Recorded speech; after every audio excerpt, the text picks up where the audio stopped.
Finally મિત્રો 12 વાગી ગયા છે.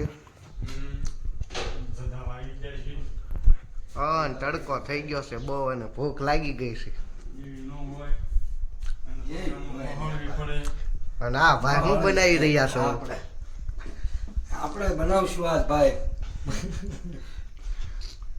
પોપટલાલે ટોપી ભૂખ્યાનો રે એવું બનાવવાનું છે. પોપટલાલે ટોપી પહેરી છે.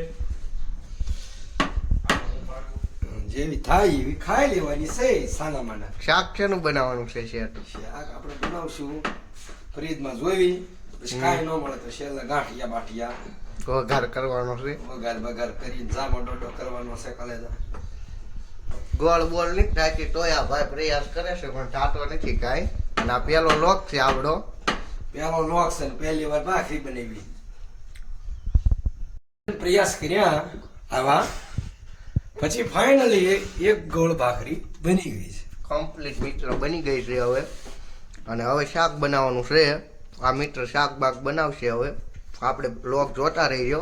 ફાઇનલી મિત્રો ભાખરી બની ગઈ છે. હવે માણસો ટમેટા સુધારવા માંડ્યા છે. આગળ કાંઈ બોલવાનું હોય તો બોલી જજો. લગન ન કરતા વારો આવશે. બૈરું ગયું પિયર ને ફ્રીજમાં પડ્યું ટમેટું. બિયર તો ક્યાંય ગયું માય.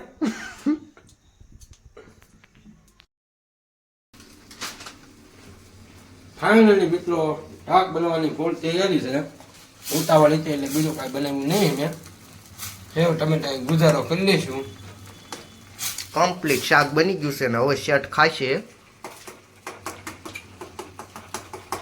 12:30 અને કમ્પ્લીટ ખાવાનું થઈ ગયું છે તૈયાર.